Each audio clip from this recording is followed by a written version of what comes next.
Welcome to Odia tutor classes. अष्टम श्रेणी पिला माने तम साहित्य बहिर द्वितीय पाठ है विहंग विप्लव। आज पिले यही चैप्टर आमे समस्त प्रश्न तास उत्तर डिस्कस करवा। अति सरल एवं सहज भाषा में करदेची। लास्ट जाए वीडियोटी को देख पिली। जो मैंने चैनल रे नुआ छ चैनल टी को सब्सक्राइब कर दे तो आग को तुम सबू सब्जेक्टर चैप्टर वाइज प्रश्न उत्तर तुम यही यूट्यूब चैनल रे पाई जिवो। ताले क्वेश्चन आंसर आम डिस्कस करवा। प्रथम देखा मो बुझीबारी करे रही निम्नलिखित प्रश्नर उपयुक्त उत्तर पाखरे तारा चिन्ह देवा। क्वेश्चन नंबर 1 माँ हलदी बसंत मुंडरे कहीं चिंता माड़ी पड़ुछि। आंसर हेबो माँ हलदी बसंत बसा तैयारी करि पारु नथिबारु ता मुंडरे चिंता माड़ी पड़ुछि। उत्तर साइड रे पिली एमिति तारका चिन्ह तमे तैयारी करिदेबो।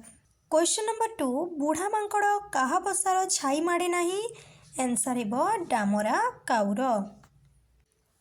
क्वेश्चन नंबर 3 निम्नलिखित चढ़ई मानक मध्यरे क्यों चढ़ई गायक जातिर। आंसर हेबो हलदी बसंत। क्वेश्चन नंबर 4 पक्षी जातिर सभ्यता संस्कृति शिल्पी मानक द्वारा बंचिछि एक कथा किए कहिछि। एक कथा काऊ कहिछि। क्वेश्चन नंबर 5 समग्र वसुधा आमर जन्मभूमि आमे काहाकू पर बोली भाबु नाहु। पठित गल्पर एक कथा किए कहिछि। एक कथा हलदी बसंत कहिछि। क्वेश्चन नंबर 6 चढ़ई मानक मध्यरे क्यों चढ़ई भल लोकी करी कली कजिया मेंटेई दिए। आंसर हेबो कजल पाती। क्वेश्चन नंबर 7 हलदी बसंत पाई राजांक दरबार रे किए ओकिलाती करिथिला। आंसर हेबो काऊ। क्वेश्चन नंबर 8 प्रथमे राजांकर क्यों राय शुणी चढ़ई माने आनंदरे बोबई उठिले। आंसर हेबो दोषी बुढ़ा मांकड़ को कठिन दंड दियाजिबो। क्वेश्चन नंबर 9 राजा निजर राय बदलाई देबार कारण कौन। आंसर हेबो लांच स्वरूप गोटे पाचिला पणसर लोभ जोगु। क्वेश्चन नंबर 10 क्योंथिपाई चढ़ई माने आहुरी रागी जाई राजा मंत्री और राजकर्मचारी मानंकु खुंपिबाकु लागिले। आंसर हेबो लांच खाई राजा न्याय प्रदान करिबा हेतु। नेक्स्ट छी मिलीमिशी जोड़िबा करे रही पठित पाठरू निम्नरे केतेगुड़िए वाक्य दिया जाइछि। प्रत्येक वाक्य पई दुईटी लेखाएं अर्थसूचक वाक्य दिया जाइछि। तुमे तुम दलर सांग मानक सहित आलोचना करी सबुठारु उपयुक्त अर्थ प्रकाश करुवा वाक्य सहित रेखा चिन्ह द्वारा संयोग कर। क्वेश्चन नंबर 1 जेते काकुति मिनती कहले भी बुढ़ा मांकड़ ता कथा शुणिबाकू नाही। करे अछि हलदी बसंतर धीर स्वर जोगु बुढ़ा मांकड़ कर्ण को स्पष्ट रूपे शुभु नथिला। खरे अछि हलदी बसंत ता बसा न भांगिबाकू अनुरोध कली मध्य बुढ़ा मांकड़ ता कथा केबे हेले मानु नथिला। आंसर हेबो पिले ख हलदी बसंत ता बसा न भांगिबाकू अनुरोध कले मध्य बुढ़ा मांकड़ ता कथा केबे हेले मानु नथिला। क्वेश्चन नंबर 2 सेथिपाई तो बुढ़ा मांकड़ आम बसार छाई माड़े नाही। करे रही डामरा काउर आक्रमण को भय करी बुढ़ा मांकड़ काउर बसा पाखक जाए नाही। खरे अछि काऊ बसार छाई देखी बुढ़ा मांकड़ सेही छाई को न डेई दूरेई करी जाइथाए। आंसर हेबो क डामरा काउर आक्रमण को भय करी बुढ़ा मांकड़ काउर बसा पाखक जाए नाही। क्वेश्चन नंबर 3 आजिकाली तो तुम मानकर कचेबार करे रही गाड़िया पोखरीर पानी सुखी जाउथिबारु गंगेई सहजरे माछ गुड़ी को पाई आनंदित हेबा। खरे रही गाड़िया पोखरीर पानी सुखी आसुथिबारु गंगेई सहजरे माछ पाई जाउथिबारु एही कथा कहा जाइछि। आंसर हेबो पिले ख गाड़िया पोखरीर पानी सुखी आसुथिबारु गंगेई सहजरे माछ पाई जाउथिबारु एही कथा कहा जाइछि।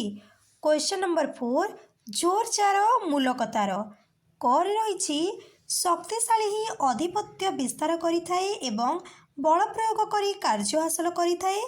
खरे रही बलुआ मनीष बल प्रयोग करी राजसिंहासनर अधिकारी होइथाए। एन्सर हेब पिले क शक्तिशाली ही आधिपत्य विस्तार करिथाए एवं बल प्रयोग करी कार्य हासिल करिथाए। क्वेश्चन नंबर 5 कजलपातिर सबु कथा तार एकाନରେ पशि सेकाନରେ बाहरी गला। କରି ରହିଛି ମାଙ୍କଡ଼ ଚଢ଼େଇ ତୁଳନାରେ ବହୁତ ବଡ଼ ହୋଇଥିବାରୁ କଜଳପାତିର ସବୁ କଥା ତା କାନରେ ପଶି ଆର କାନରେ ବାହାରିଗଲା। ଖରେ ଅଛି ଗର୍ବୀ ଓ ଅହଙ୍କାରୀ ବୁଢ଼ା ମାଙ୍କଡ଼ କଜଳପାତିର କୌଣସି କଥା ପ୍ରତି ଧ୍ୟାନ ଦେଲା ନାହିଁ। ଏନ୍ସର୍ ହେବ ପିଲେ ଖ ଗର୍ବୀ ଓ ଅହଙ୍କାରୀ ବୁଢ଼ା ମାଙ୍କଡ଼ କଜଳପାତିର କୌଣସି କଥା ପ୍ରତି ଧ୍ୟାନ ଦେଲା ନାହିଁ। କ୍ୱେଶ୍ଚନ୍ ନମ୍ବର 6 ଆଗ ପଛକୁ ଚାହିଁ ବିଚାର ନ କଲେ ବିଚାର ଏକତରଫା ହୋଇଯିବାର ଆଶଙ୍କା ଅଛି। କରି ରହିଛି ବୁଝି ବିଚାରି ସ୍ଥିର ମନରେ ବିଚାର ନ କଲେ ରାୟ ଭୁଲ ହୋଇଯିବାର ସମ୍ଭାବନାକୁ ଏଡ଼େଇ ହେବ ନାହିଁ। ଖରେ ରହିଛି ବିଚାର କଲାବେଳେ ବିଚାରକ ଟିକିଏ ଆଗକୁ ଓ ପଛକୁ ଚାହିଁଲେ ମାନସିକ ଅବସ୍ଥା ଠିକ୍ ରହିବ। ଏନ୍ସର୍ ହେବ ପିଲେ କ ବୁଝି ବିଚାରି ସ୍ଥିର ମନରେ ବିଚାର ନ କଲେ ରାୟ ଭୁଲ ହୋଇଯିବାର ସମ୍ଭାବନାକୁ ଏଡ଼େଇ ହେବ ନାହିଁ। ନେକ୍ସଟ ଅଛି ବାକ୍ୟ ଗୁଡ଼ିକ ଉପରେ ଆଲୋଚନା। ପଠିତ ଗପରୁ କେତେଗୁଡ଼ିଏ ବାକ୍ୟ ନିମ୍ନରେ ଦିଆଯାଇଛି, ସେଗୁଡ଼ିକୁ ମନ ଦେଇ ପଢ଼ିବା ଏବଂ ତା ବିଷୟରେ ଚିନ୍ତା କରି ଏହାର ଅର୍ଥ ସରଳ ଭାବେ ନିଜ ନିଜ ମଧ୍ୟରେ ଆଲୋଚନା କରି ଲେଖିବା। କରି ଅଛି କିନ୍ତୁ ଏ ପରଘର ଭଙ୍ଗା ବୁଢ଼ା ମାଙ୍କଡ଼ ତ ମୂଳରୁ ବସା ରଖାଇ ଦେଉନାହିଁ। ଏନ୍ସର୍ ଦେଖ ପିଲେ ପ୍ରଥମେ ଲେଖିଦେବ କିନ୍ତୁ, ଲାଷ୍ଟକୁ ଲେଖିବ ଦେଉନାହିଁ। ଉକ୍ତ ଗଦ୍ୟାଂଶଟି ପଠିତ ସାହିତ୍ୟ ବହିର ବିହଙ୍ଗ ବିପ୍ଳବ ଗଳ୍ପରୁ ଆସିଅଛି। ଏଠାରେ ଗାଳ୍ପିକ ମହାପାତ୍ର ନୀଳମଣି ସାହୁ ବୁଢ଼ା ମାଙ୍କଡ଼ଟି କିଭଳି ନିଜର ସ୍ୱାର୍ଥ ଏବଂ ଶକ୍ତି କାରଣରୁ ଅନ୍ୟର କ୍ଷତି କରୁଛି ତାହା ବର୍ଣ୍ଣନା କରିଛନ୍ତି। ବସନ୍ତ ଋତୁ ପାଖେଇ ଆସିଲାଣି, ତେଣୁ ହଳଦୀ ବସନ୍ତ ନିଜର ବସା ଆମ୍ବ ଡାଳରେ ଥରଥର କରି 3 ଥର ବାନ୍ଧିଲାଣି। ମାତ୍ର 3 ଥର ଯାକ ବୁଢ଼ା ମାଙ୍କଡ଼ଟି ସେହି ଡାଳରେ ଡେଇଁ ତା ବସାକୁ ଭାଙ୍ଗି ଦେଉଛି।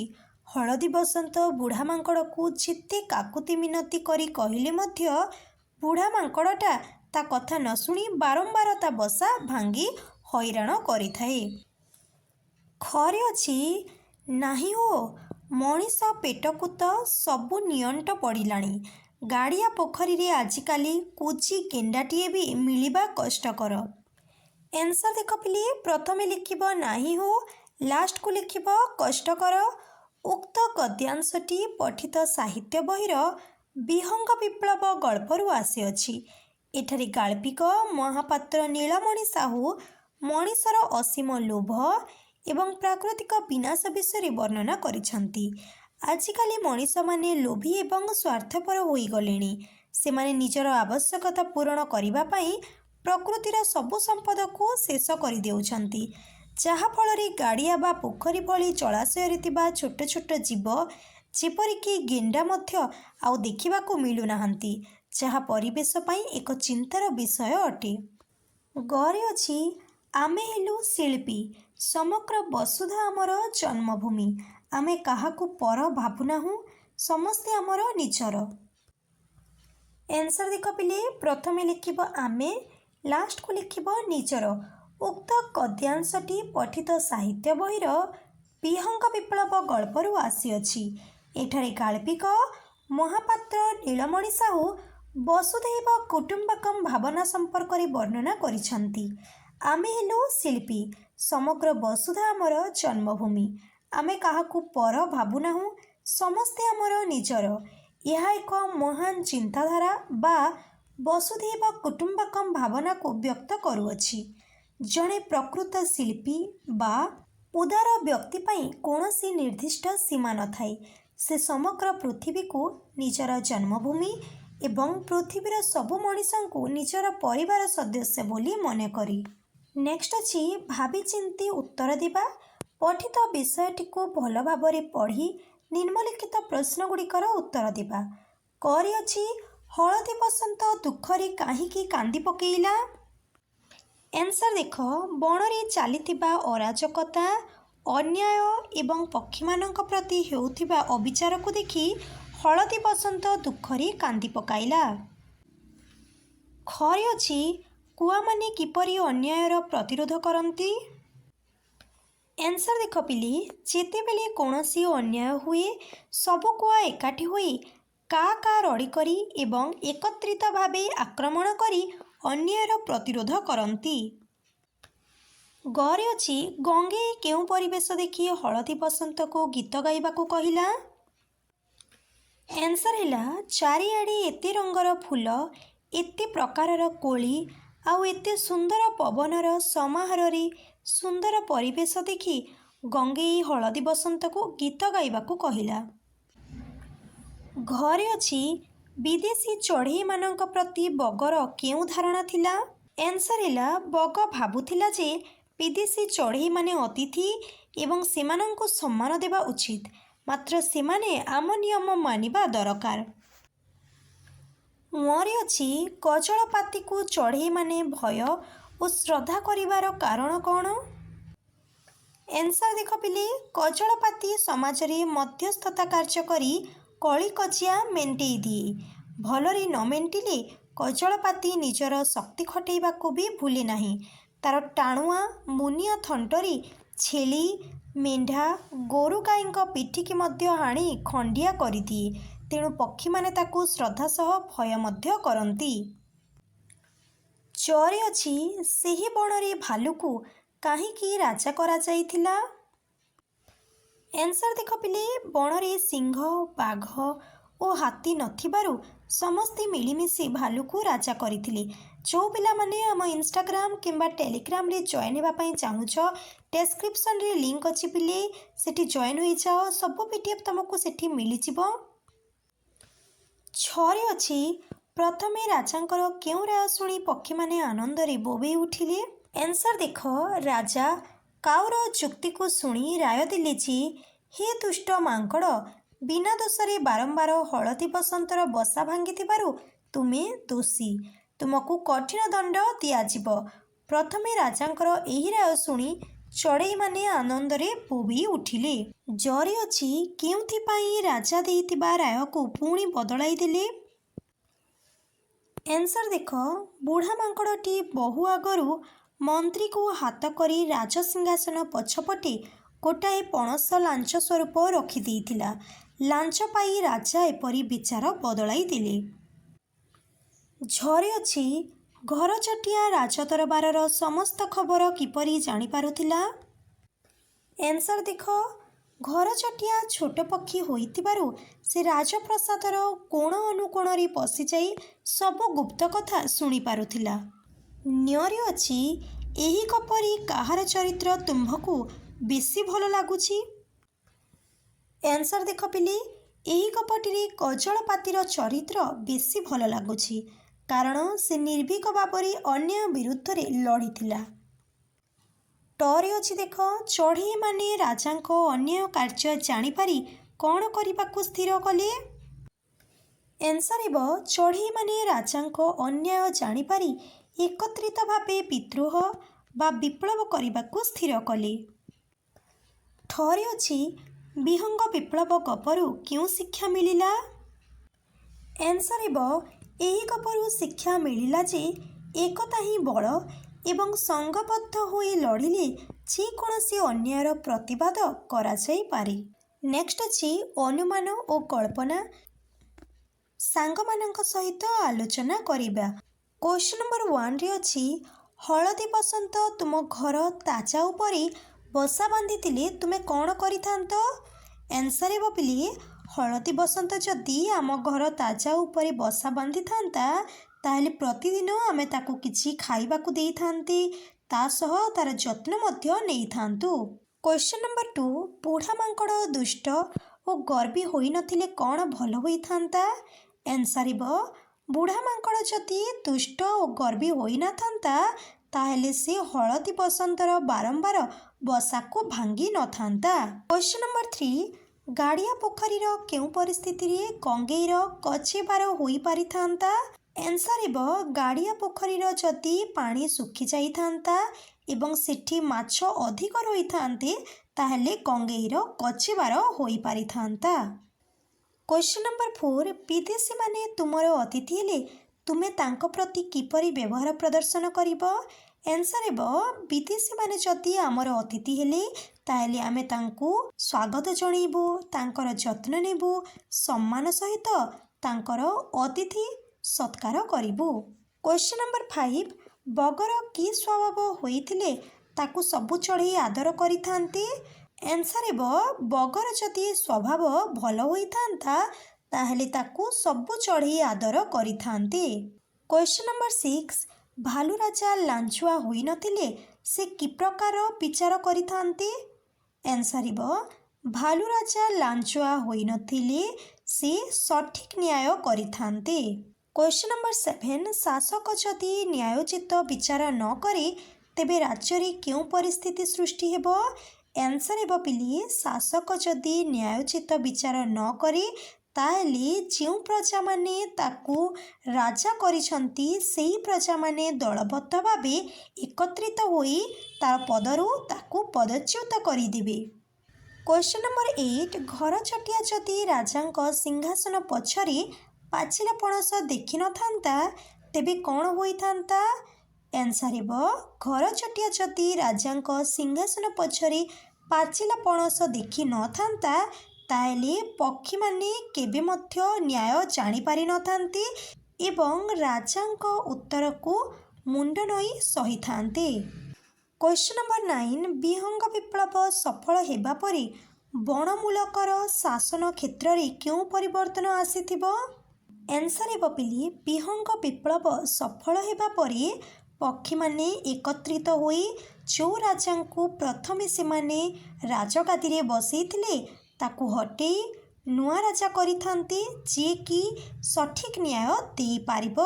ନେକ୍ସଟ ଅଛି ଅଭିନୟ, ଯାହାକି ତମେ ନିଜ ଶ୍ରେଣୀରେ ନିଜେ କରିବ।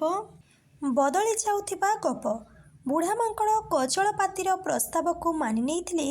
ଗପଟି କେଉଁ ମୋଡ଼ ନେଇ ଲେଖାଯାଇ ପାରିଥାନ୍ତା ତାକୁ ଚିନ୍ତା କରି ନିଜେ ଲେଖିବା। ଆମେ ଲେଖିପାରିବା ହଳଦୀ ବସନ୍ତର ବସା ଭାଙ୍ଗି ନଥାନ୍ତା ଏବଂ ତା ବସାରେ ସେ ଅଣ୍ଡା ଦେଇ ତା ପିଲାଛୁଆ ସହ ଅତି ଆନନ୍ଦରେ ସେଠି ବସବାସ କରିଥାନ୍ତା। ନେକ୍ସଟ ଅଛି ଶବ୍ଦର ଠିକ୍ ବନାନ। ନିମ୍ନଲିଖିତ ଶବ୍ଦମାନଙ୍କ ମଧ୍ୟରୁ ଠିକ୍ ଶବ୍ଦରେ ଗୋଲ ବୁଲାଇ ନିର୍ଦ୍ଦିଷ୍ଟ କରିବା। କର ଆନ୍ସର୍ ହେବ ପିଲି ଦୂର, ବସ୍ତା ସେକେଣ୍ଡରେ ଯେଉଁ ରହିଛି। ଖରେ ହେବ ଶିରୋ, ଧାର୍ଯ୍ୟ। ଗର ହେବ ଭର୍ତ୍ସନା ଦ୍ୱିତୀୟରେ ଯେଉଁ ରହିଛି। ଘରେ ହେବ ଅସ୍ତ, ବ୍ୟସ୍ତ। ମୋର ହେବ ଦୁର୍ଦ୍ଦଶା। ନେକ୍ସଟ ଅଛି ବିଶେଷ୍ୟ ଓ ବିଶେଷଣର ମେଳ। ବୁଢ଼ା ମାଙ୍କଡ଼, କୁନି କୁନି ଥଣ୍ଟ। ଉପରଲିଖିତ ଯୋଡ଼ା ପଦମାନଙ୍କରେ 2ଟି ଲେଖାଏଁ ପଦ ଯୋଡ଼ି ହୋଇଛନ୍ତି। ସେଥିମଧ୍ୟରୁ ପ୍ରଥମ ରେଖା ଚିହ୍ନିତ ପଦ ଦ୍ୱିତୀୟ ପଦକୁ ବିଶେଷିତ କରୁଥିବାରୁ ସେହି ପଦକୁ ବିଶେଷଣ ପଦ ଓ ପର ପଦକୁ ବିଶେଷ୍ୟ ପଦ କୁହାଯାଏ। ଏହିପରି କେତେକ ଶବ୍ଦ ପଠିତ ଗପରୁ ଖୋଜି ସଂଗ୍ରହ କରିବା ଏବଂ ସାଙ୍ଗମାନଙ୍କ ସହିତ ଆଲୋଚନା କରିବା ଏବଂ ଲେଖିବା। ତାହେଲେ ଆନ୍ସର୍ କ'ଣ ହେବ ପିଲି? ଆମେ ଲେଖିପାରିବା ବୁଢ଼ା ମାଙ୍କଡ଼ ରହିଛି ତମର ବହିରେ ଦେଖ। ଆଉ କ'ଣ ହେବ? ପାଚିଲା ପାଚିଲା ପଣସ। ଏମିତି ତମେ ଲେଖିପାରିବ। ନେକ୍ସଟ ଅଛି କହିବାର ଢଙ୍ଗ ବା ଶୈଳୀ। ତଳେ ଦିଆଯାଇଥିବା ବାକ୍ୟଗୁଡ଼ିକରେ ଥିବା ରେଖା ଚିହ୍ନିତ ପଦଗୁଡ଼ିକୁ ଧ୍ୟାନର ସହିତ ପଢ଼ିବା। ଏହାର ଆକ୍ଷରିକ ଅର୍ଥ ଏଠାରେ ପ୍ରକାଶିତ ନ ହୋଇ ଅଲଗା ଅର୍ଥ ପ୍ରକାଶିତ ହେଉଛି, ତେଣୁ ଏହାକୁ ରୂଢ଼ି କୁହାଯାଏ। ବୁଢ଼ା ମାଙ୍କଡ଼ ମନ୍ତ୍ରୀଙ୍କୁ ହାତ କରି ସିଂହାସନ ପଛପଟେ ଗୋଟିଏ ପାଚିଲା ପଣସ ଲାଞ୍ଚ ସ୍ୱରୂପ ରଖିଦେଇଥିଲା। ହାତ କରିବାର ଅର୍ଥ କ'ଣ? ନିଜ ପକ୍ଷକୁ ଆଣିବା। ସେଥିପାଇଁ ତ ବୁଢ଼ା ମାଙ୍କଡ଼ ଆମ ବସାର ଛାଇ ମାଡ଼େ ନାହିଁ। ଛାଇ ମାଡ଼େ ନାହିଁର ଅର୍ଥ କ'ଣ? ପାଖକୁ ଯାଏ ନାହିଁ। ପୁନଶ୍ଚ ହାତ କରିବା ରୂଢ଼ି ପରି ଆଉ କେତୋଟି ରୂଢ଼ି ହେଲା ନାଁ କରିବା, ଚଳୁ କରିବା, ହାତ କରିବା, ତିଳକୁ ତାଳ କରିବା। ଏହି ରୂଢ଼ିଗୁଡ଼ିକୁ ବାକ୍ୟରେ ବ୍ୟବହାର କରି ସାଙ୍ଗମାନଙ୍କୁ ଶୁଣାଇବା ଓ ଲେଖିବା। ଆନ୍ସର୍ ଦେଖ ପିଲି, ନାଁ କରିବାର ଅର୍ଥ ହେଲା ସୁନାମ ଅର୍ଜନ କରିବା। ବାଜି ରାଉତଙ୍କ ଭଳି ଦେଶର ନାଁ କରିବା ପ୍ରତ୍ୟେକଙ୍କର ଲକ୍ଷ୍ୟ ହେବା ଉଚିତ। ଚଳୁ କରିବାର ଅର୍ଥ କ'ଣ? ସବୁ ଶେଷ କରିଦେବା। ଲୋକଟିର ଧର୍ମ ଅଧର୍ମ ବିଚାର ନାହିଁ, ଜନସାଧାରଣଙ୍କର ପାଣ୍ଠିକୁ ଚଳୁ କରିଦେଲାଣି। ନେକ୍ସଟ ରହିଛି ହାତ କରିବା। ତାର ଅର୍ଥ ହେଲା କୌଶଳରେ ଆୟତ୍ତ କରିବା। ଅନିଲ ଅନ୍ୟ ପକ୍ଷର ସାକ୍ଷୀମାନଙ୍କୁ ହାତ କରି ମକଦ୍ଦମା ଜିତିଗଲା। ନେକ୍ସଟ ରହିଲା ତିଳକୁ ତାଳ କରିବା। ତାର ଅର୍ଥ ହେଲା ଛୋଟ କଥାକୁ ବଡ଼ କରିବା। ଦୁଷ୍ଟ ଲୋକମାନେ ତିଳକୁ ତାଳ କରି କଳହ କରିଥାନ୍ତି। ଏତିକି ଥିଲା ପିଲି ତମର କ୍ୱେଶ୍ଚନ୍ ଆନ୍ସର୍। ଭିଡ଼ିଓଟିକୁ ଲାଇକ୍ କରିଦିଅ, ତମ ସାଙ୍ଗମାନଙ୍କ ସହ ସେୟାର କରିଦିଅ। ଯେଉଁମାନେ ଚ୍ୟାନେଲରେ ନୂଆ ଅଛ ଚ୍ୟାନେଲଟିକୁ ସବସ୍କ୍ରାଇବ୍ କରିଦିଅ।